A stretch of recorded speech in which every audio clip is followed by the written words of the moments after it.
আসসালামাইকুম। সবাই কেমন আছেন? আশা করি সবাই ভালো আছেন, আমিও ভালো আছি।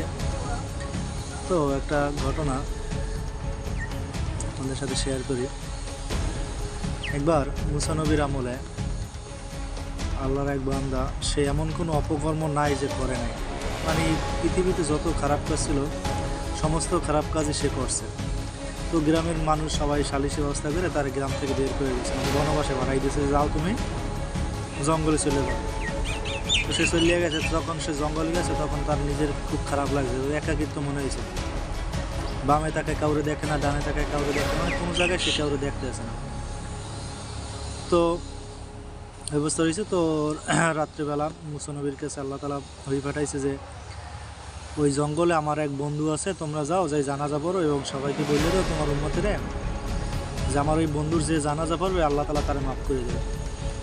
তো মুসা নবী সকালবেলা উঠে সবাইরে বলছে, সবাই তো মহা খুশি যে আল্লাহরে কলিরে দেখতে পারবো এবং তার জানাজা পড়ার কারণে আল্লাহ আমাদের মাফ করে দেবে। তো সবাই গেছে। তো যাওয়ার পর দেখতে আছে ওই তার আগের দিন যে তারা যে বান্দারে বের করে দিয়েছে গ্রাম থেকে, সেই গ্রাম।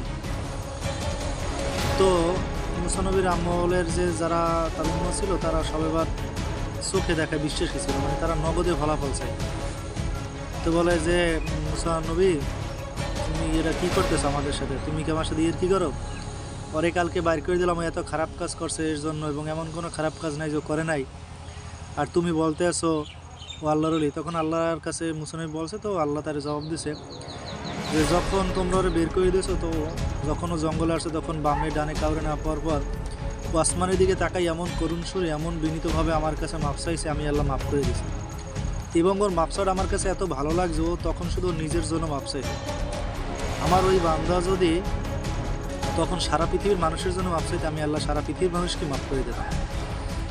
তাহলে চিন্তা করেন যে এত বড় পাপী তো আল্লাহ তাআলা তারা মাফ করে দিয়েছে, তাহলে আপনি আর আপনি কী এমন পাপ করছেন? আমরা অনেক পাপ করছি, তারপরে তো সবাই আল্লাহ তাআলা যেন ওই বান্দারই মাফ করে দিতে পারছে, তো আল্লাহ আপনাদের আমাকেও মাফ করে দেবে। তো আমরা আমাদের গুনার দিকে না তাকাই, আমাদের পিছনে যত গুনাহ করছি সব আল্লাহর কাছে তওবা করি এবং আল্লাহর কাছে মাফ চাই, এবং আশা করি আল্লাহ তাআলা আমাদের মাফ করে দেবে।